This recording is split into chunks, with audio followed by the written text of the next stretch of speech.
अनंत कोटि सभी संत महात्माओं को प्रणाम।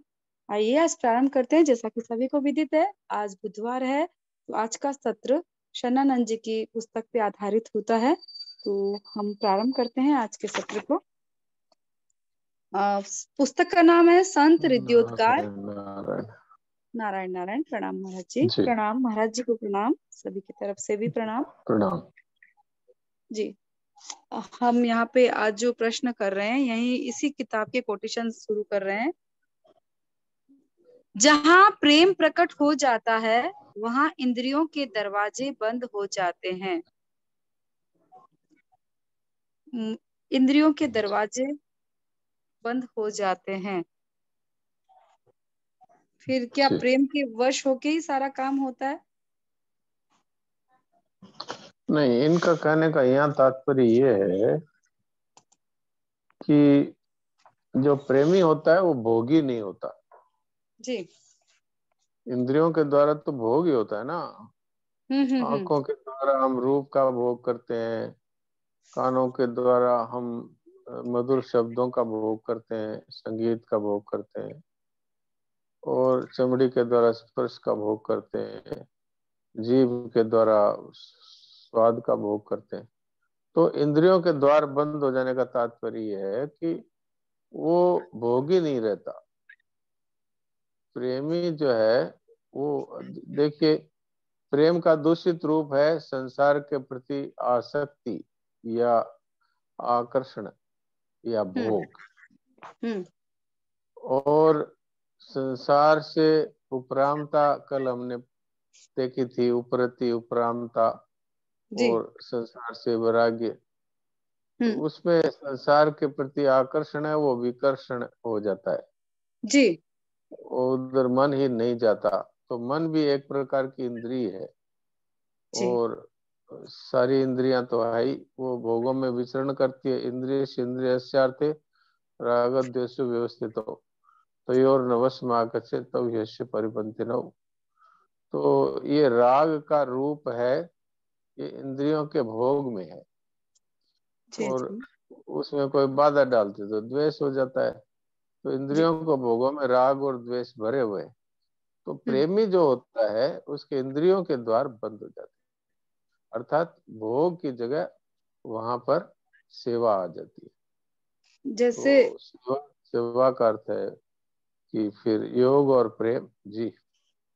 जी महाराज जी, एक चीज के लिए, जैसे प्रभु ने हमें प्रेम तत्व सभी को दिया है। अब कोई इसमें संसार को इन्वेस्ट करता है, कोई इसमें भगवान में अपना प्रेम करते हैं, तो वो तो विवेक का एक पॉइंट है। लेकिन प्रेम का रस लगभग सभी ने चखा है, तो क्या ये सभी की मतलब अनुभव में आता है कि प्रेम होने पर इंद्रियों के दरवाजे बंद हो जाते हैं? थोड़ा मतलब जैसा जैसा प्रेम है हमारा, आपने कहा संसार में आकर्षण भी एक दूषित रूप है, पर है तो सही ना, उस समय भी इंद्रियों के दरवाजे बंद होते हैं? नहीं, अगर आप संसार में आकर्षित होते हैं तो इंद्रियों के दरवाजे खुलते हैं। इंद्रियों जी। के दरवाजे खुल करके हम जो संसार में जिसको प्रेम कहते हैं वो वास्तव में आसक्ति है, वासना है। और हम्म। जहाँ वास्तविक प्रेम है वहां पर भोग नहीं है।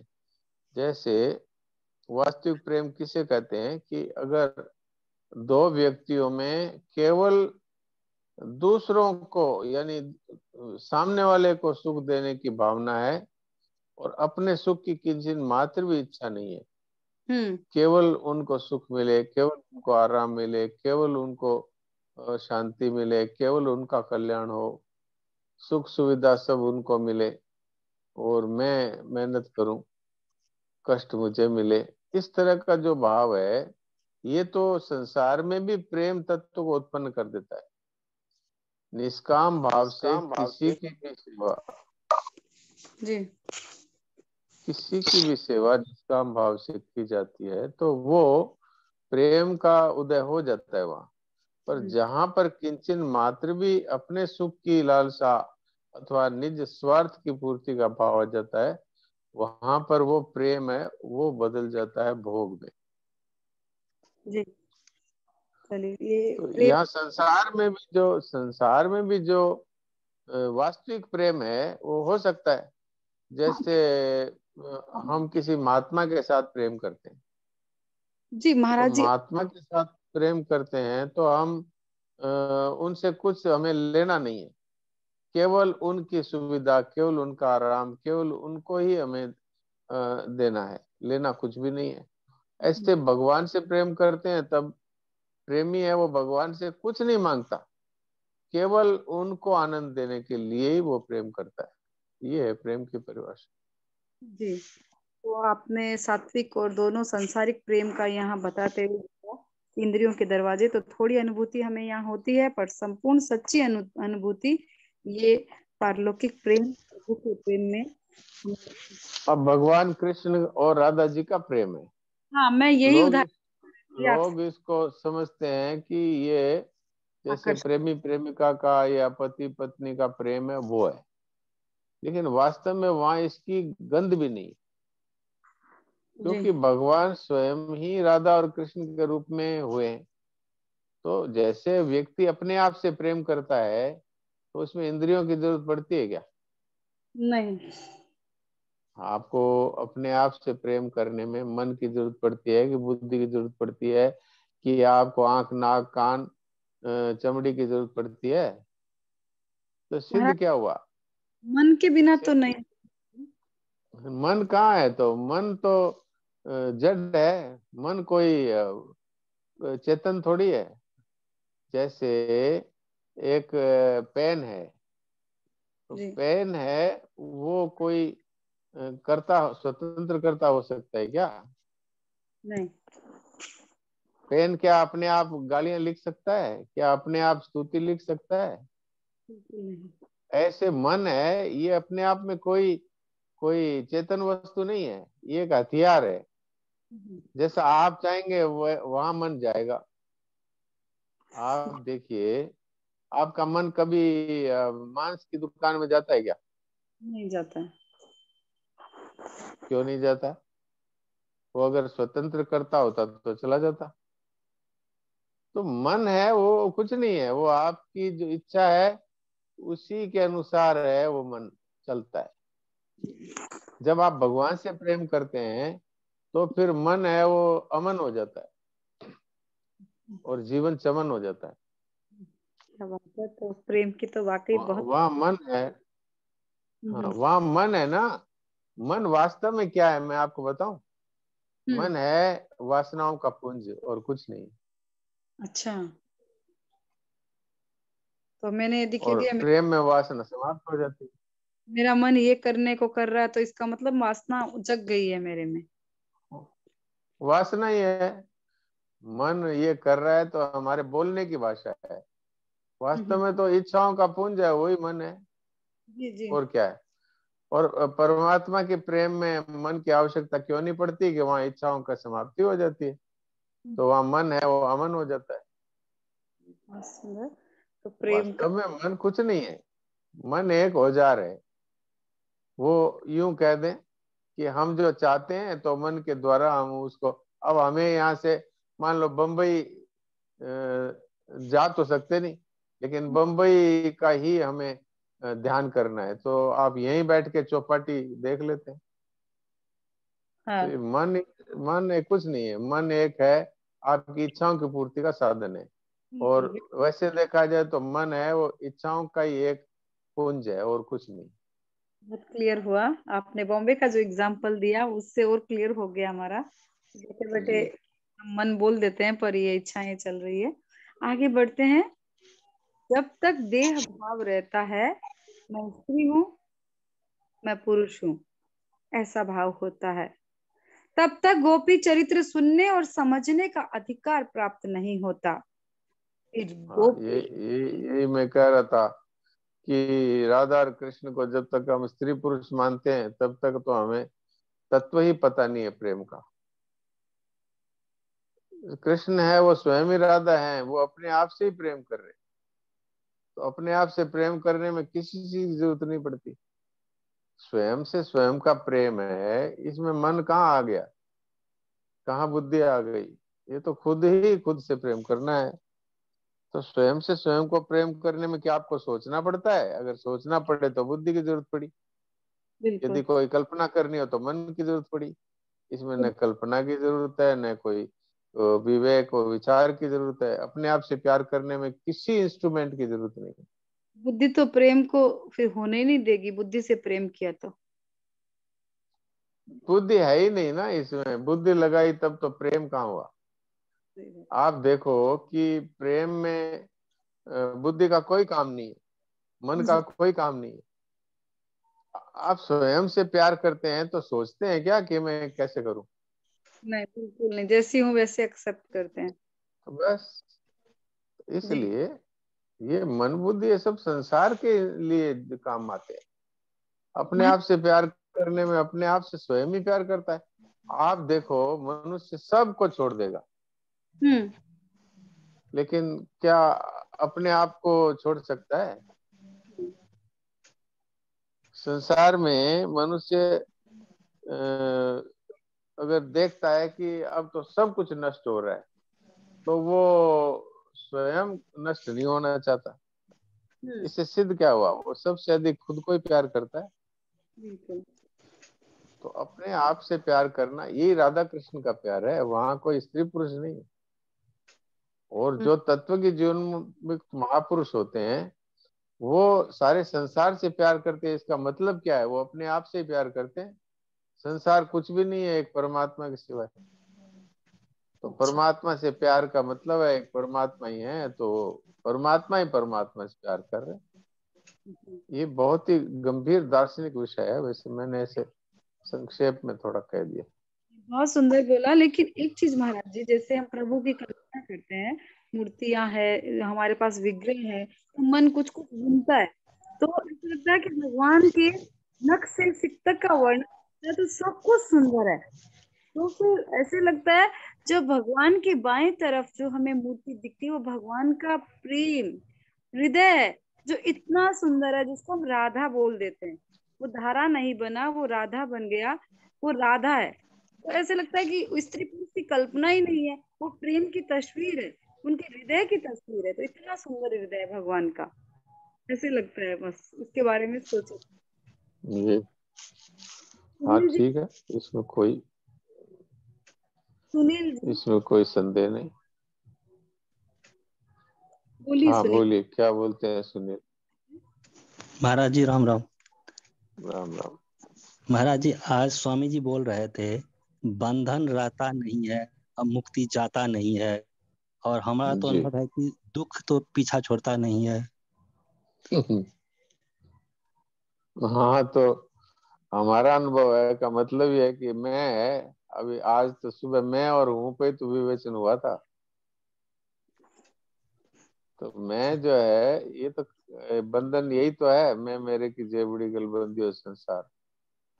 तो मैं है तब दुख है ही, और जहां पर मैं का नाश हुआ और है रह गया वहां दुख सारा समाप्त है। तो स्वामी जी मुक्ति उसको नहीं कहते कि जो पैदा होती है।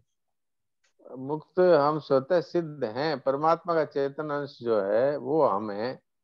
अब हमने शरीर के साथ में एक होके मैं हूं ऐसा मान लिया। अब मैं के अंदर ही सारे दुख भरे हुए हैं।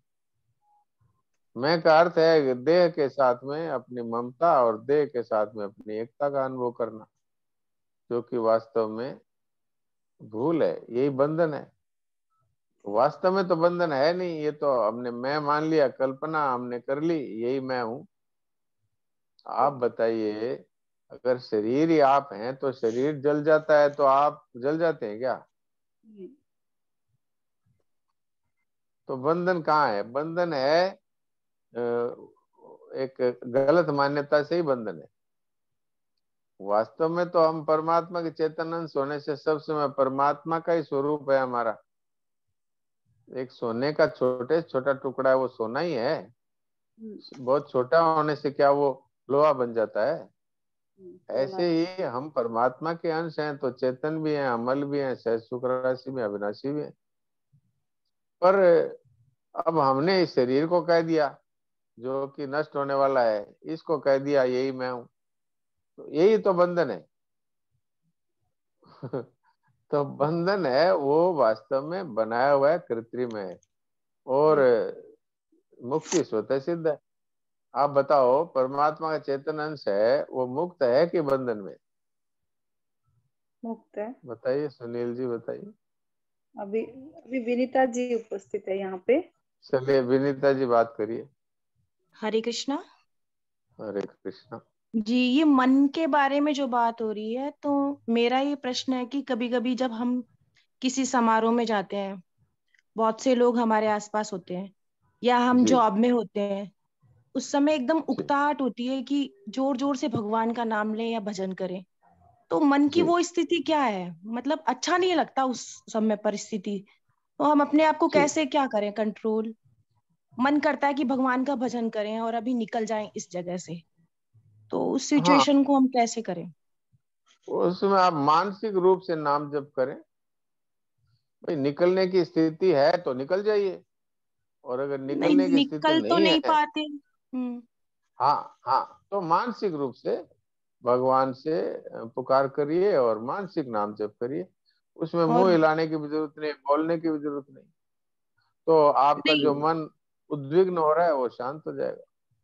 हाँ, मन ये करता है कि मतलब जोर से भगवान का ही भजन करूं, ये सब बेकार है। हाँ, तो जोर से ही करें, एकदम मन मन में इतने जोर से करें कि बस आप जो है अपने आप को ही भूल जाएं, इतना जोर से करें पागल तो की तरह। मुझे ऐसा लगभग 1-2 दिन में होता रहता है। मैं एक्चुअली जॉब में हूँ, तो हाँ, मुझे तो तो आप आप आप भाग्यशाली हैं कि चलिए। आपको तो वो भगवान है, वो भगवान आपको याद दिला रहे हैं कि देखो संसार है, ये हाँ, संसार है, ये दुख देने वाला है, केवल मेरा नाम लोगे तभी आनंद मिलेगा। वो तो चाहे खुद जब के घर मनुष्य का फंक्शन होता है ना, उसमें भी हमें अच्छा नहीं लगता। उस समय हम क्या करें। कुछ महाराज जी, नहीं करना है, अंदर ही अंदर भगवान का नाम उच्चारण करे, जोर जोर से, महाराज जी, अंदर ही अंदर। मैं हाँ यहाँ जी, कुछ निवेदन करना चाहती हूँ। जैसे इनको भजन बोलिए। करने में ही आनंद आता है, तो सत और असत दोनों ही तो प्रभु के रूप है। हमारी दृष्टि, हमारा भाव भगवत भाव नहीं बनेगा तो इस तरह से दम घुटाने से तो कैसे बनेगा? फिर क्या होगा? किरकिरी बनेंगे। हम जहाँ हैं, यदि भगवत भाव रखें तो क्या आनंद में नहीं हो सकते? परिवार कि पहले तो यहाँ से ये विषाद झेलो, तो फिर वहां और विषाद पैदा होने कैसे मन लगेगा आगे भगवान में? हमें तो कुछ नहीं करना है, इनकी जो सिचुएशन है उसमें सबसे सरल उपाय यही है, निर्बल भय बलराम पुकार्यो आयो आदर नाम। अपने मन ही मन भगवान से पुकार करो जोर से। अभी उस समय में ज्ञान है वो काम नहीं आता है।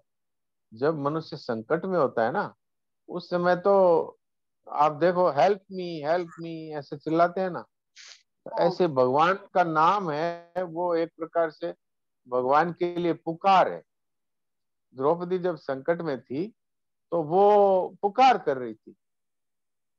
तो इसी तरह से जब इन्होंने, अभी बहन ने जैसा कहा कि एकदम से जी घुटने लगता है, उस समय क्या करें? तो उस समय इच्छा होती है खूब जोर से भगवान नाम लें। तो वो जोर से का मतलब यही है कि अंदर से पागल की तरह अंदर से आप मानसिक रूप से भगवान को पुकारें, तो आपको उसी समय शांति मिलेगी। भगवान तो वहीं पर मौजूद हैं। बिल्कुल। भगवान कहीं छुपे हुए थोड़ी हैं, वो तो हमारे सामने ही है। हमें हमें इसलिए हमें इसलिए नहीं दिखते कि हमें संसार ही देखने को पसंद है, इसलिए नहीं दिखते हैं, तो वही। बताइए। बहुत सुंदर। तो इसलिए भगवान को यदि आप मानसिक रूप से पुकारेंगे तो भी वो सुनते हैं, और जी तत्काल आपको उस संकट से भी उबारेंगे, और आपको जो घुटन हो रही है उसको भी ठीक करते हैं। जी, बहुत अच्छा जिस बात। समय मनुष्य संकट में होता है ना, उस समय में उसको ज्ञान देने से वो नहीं समझ पाता। उस समय तो पुकार ही काम करती है। जी, तो वो बहन जी सुन रही होंगी। हाँ हाँ। समय सीमा अब बांध दी गई है ना महाराज जी, तो अब 4 मिनट तो बचते हैं, तो ऐसे लगता है कि पूरा यूटिलाइज हो। चलिए। जिस तन से, धन से, बुद्धि से आप संसार में भले आदमी कहलाएं, उसी तन बुद्धि आदि से आप परमात्मा के प्रेमी हो जाएं। यह संभव नहीं है। जी। जी महाराज जी, आप मुझे सुन पा? मैं सुन नहीं पाया, दोबारा बोलिए। जिस तन से, जिस धन से और बुद्धि से हम संसार में धने भले आदमी कहला रहे हैं, उसी तन और बुद्धि से परमात्मा के प्रेमी हो जाएं, यह संभव नहीं। हाँ, माने अगर हम ये माने कि मैं धनी हूँ, मैं बुद्धिमान हूँ, इसलिए मैं भगवान का प्रेम प्राप्त कर लूंगा, इसलिए मैं भगवान के दर्शन कर लूंगा, तो ये जो जड़ वस्तु, इनसे चेतन वस्तु प्राप्त नहीं होती। ये कहने का तात्पर्य है। अगर हम इनका सदुपयोग करते हैं सेवा में, तो इनके त्याग से परमात्मा की प्राप्ति होती है। आप जब किसी को कोई वस्तु देते हैं तो वस्तु से आपका संबंध टूट जाता है, और निस्वार्थ भाव से देते हैं तो भगवान से संबंध हो जाता है। तो इनके द्वारा हम प्राप्त कर लेंगे, ये नहीं। जी। एक बार किसी ने कहा कि महात्मा तो हम जितने चाहे इकट्ठा कर दें, तो कैसे? बोले रुपये दो, महात्मा आ जाएंगे। तो सेठ जी ने ये बात कहा कि रुपयों से जो मिलते हैं वो महात्मा नहीं होते। वाह, क्या बात है, बहुत सुंदर। तो रुपयों से जो परमात्मा नहीं मिलते, जब महात्मा ही नहीं मिलते तो परमात्मा कहाँ से? वो तो बिल्कुल नहीं मिलेंगे। क्या है, सही बात है। ये तात्पर्य है। जी, एक और तो अभी समय हो गया और मेरा गला भी काम नहीं दे रहा है, महाराज जी। इसलिए मैं आज्ञा ले लेता हूँ। अच्छा, चलिए, सबको प्रणाम। प्रणाम महाराज जी। कल का सत्र जो है 3 बजे का साधक संजीवनी, सुबह प्रार्थना का जो रहता ही है, कल एकम है तो 4:55 पे ग्रुप खुलेगा, और रात्रि को 9 बजे विष्णु सहस्त्र नाम और चैतन्य चरितावली का सत्र होगा।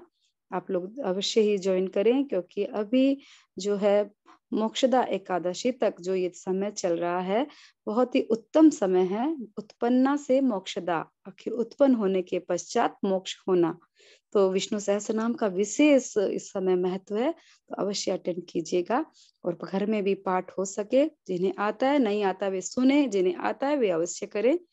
बाकी आप लोगों का दिन शुभ हो। आनंद है, आनंद है, आनंद में रहेंगे, कल क्या हुआ, कल क्या होगा, इसकी चिंता न करेंगे। जिस देश में, जिस वेश में, जिस हाल में रहें, राधे रमन, राधे रमन, राधे रमन कहें। आप सभी को प्रणाम, शुभ रात्रि। भैया मीटिंग ऑफ कर सकते हैं अभी।